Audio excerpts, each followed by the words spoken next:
Hello everyone, welcome back to my channel. So as most of you know, I lost over 100 pounds and I've kept that weight off for many years. I do have a full video explaining that journey. I'll link it in the description below.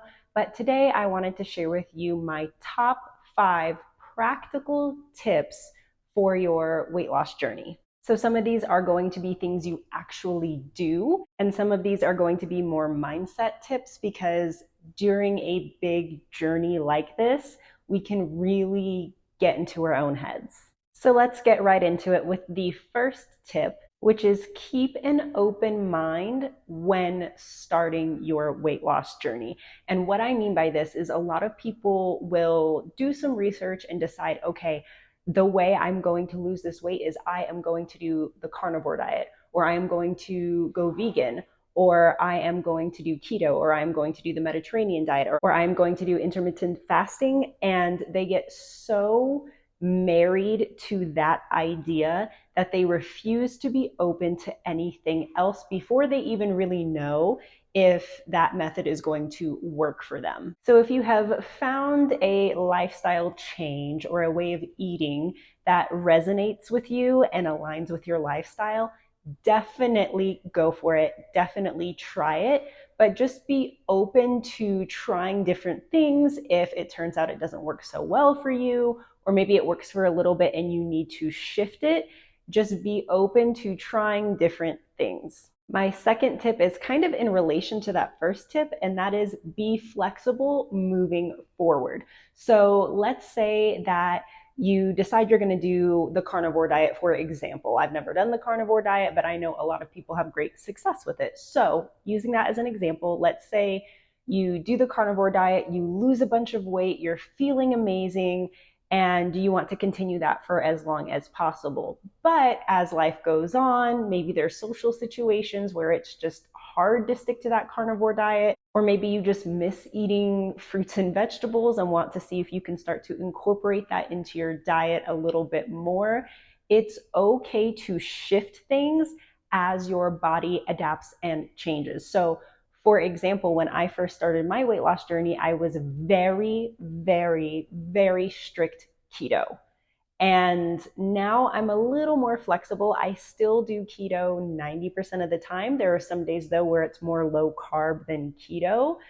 But overall, my main principle of what I do is a low carb Mediterranean diet. In the beginning, it was just keto. So whether it was highly processed food or not, as long as it didn't have carbs, I would eat it. Now things have shifted for me where I care more about the quality of food that's going into my body. So I would rather take something with very clean ingredients, but maybe slightly more carbohydrates than something that is carb free, but made in a lab. So just know that if you find something that works for you to get that weight off and get you into a healthy state, it doesn't mean you have to do it forever. Different things will work for different people going forward as your body adapts and changes. Tip number 3 is set yourself up for success. So some examples of this could be if you know you have a long day of errands ahead of you. You've had your breakfast at home and now you grab your bag, you're ready to go out the door and spend the whole day doing errands. If you get hungry in the middle of the day and you are running errands and you are not prepared, it's very easy to just stop at a fast food restaurant and grab a burger, grab a taco, grab something that doesn't fall into your new way of eating, and you felt like you really didn't have a choice because you were hungry and you were out and about and there was no other healthy options available. So a way to get around this is before you leave the house on a very busy day, just take a minute and ask yourself, what do I need to do to set myself up for success so that way I don't go and make a less healthy decision. So 1, grab a water bottle, bring your own bottle of water. 2, prepare a snack or lunch that you can take with you so that way you don't have that, well, there's nothing else around me excuse. I am really fond of the Chomp's beef sticks because it's grass-fed beef, very clean ingredients, and they don't have to stay in a refrigerator. So it's very easy for me to grab one of those, put them in my purse, leave it in my car. I can go about my errands, and if I get hungry, I can have that instead of stopping through a McDonald's drive-through. Other examples of setting yourself up for success could be whenever you decide, okay, I'm going to make this lifestyle change, make sure you go grocery shopping and get at least a week's worth of food, stock up on what you need, and don't buy any of the garbage foods you don't need anymore.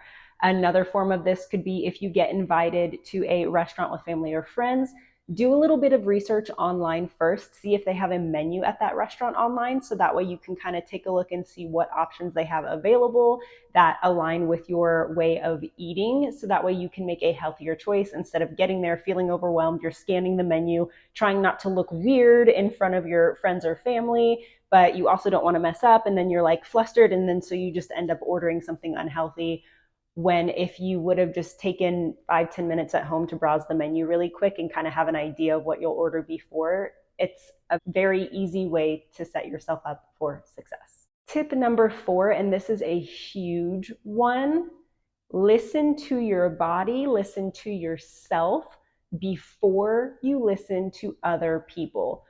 Nutrition has become a very emotionally charged topic.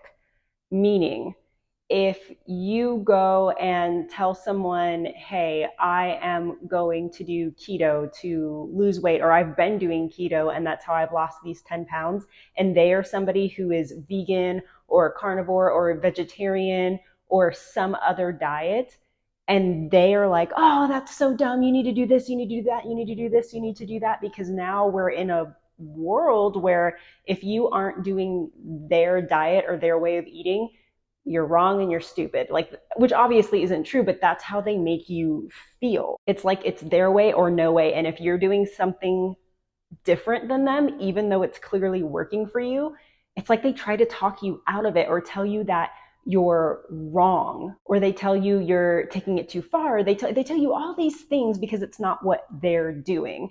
And the thing is, different things are going to work for different people.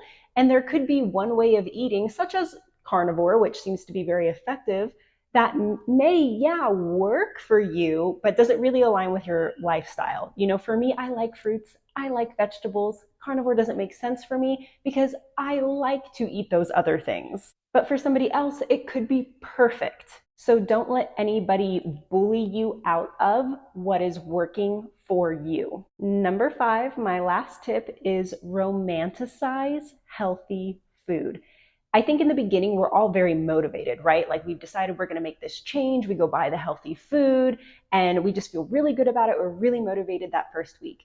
And then maybe the second or third or fourth week come around and we're less motivated. We're less excited by our healthy food.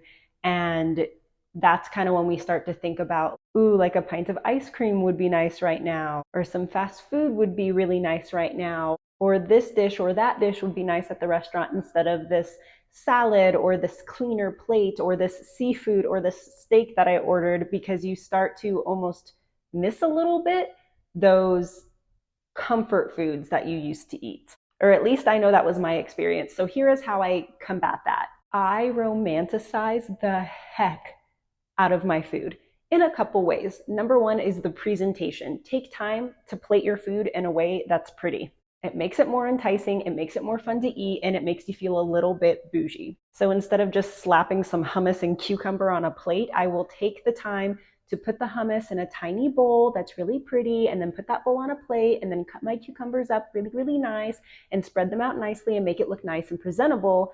And that just helps. Another way I would do this is I would view my healthy food options as something luxurious and high end, and somebody who can afford to nourish their body with the best quality food, with the best ingredients, the best nutritional value. I would really like talk it up to myself. And then I would tell myself the other stuff, like peasant food, which sounds like it could be offensive if you were to say it out loud. So maybe don't say that out loud. But really, if I'm in a grocery store and I'm shopping for breakfast foods, I will, for example, make myself like a spinach and feta frittata with fresh eggs and organic spinach and really high quality cheese. But I could walk by the cereal aisle where there's cereals, there's oatmeals, there's cereal bars, there's Pop Tarts, And sometimes you can even like kind of smell like that sweet fruity smell just in the aisle, and you kind of start to get these cravings. And so I'll look at that Pop Tart and be like, peasant food. I don't eat that. I would never put that in my body. That is poison. I tell myself inside my head, right? I'm not going to say that out loud because I don't want to like offend other people. But I will tell myself that and be like, a high value woman would never eat such a thing. I'm not going to eat that. Instead, of course, I'm going to make my high end bougie spinach and feta frittata because that's what I do. Which I know that tip may seem a little bit silly, but it works for me. I just really try to romanticize that healthy way of eating so that way I don't get off track. And of course, a little bonus tip here: if you fall off the wagon, if you mess up, if you end up having a cheat meal or cheat day, whether it's intentionally or on accident, don't beat yourself up. Just get back to it the next day or the next meal. So, just to quickly recap those 5 tips: number 1, keep an open mind when starting. 2, be flexible moving forward. 3, do things that set yourself up for success. 4, listen to yourself and your body before you listen to other people. And 5, romanticize that healthy food. I hope these tips were helpful. I hope you got some good value out of this video. Please let me know in the comments down below if you have other weight loss journey tips that you would like to share with the community. Please don't forget to subscribe to my channel if you haven't already. It would mean the absolute world to me. I wish you the very best of luck on your journey. If you want to share any of your journey with me, I would love to cheer you on. You can tell me about it in the comments, or you can send me a DM on Instagram at Zoe Carter Lux. Have a fabulous rest of the day, and I will see you in the next video. Bye.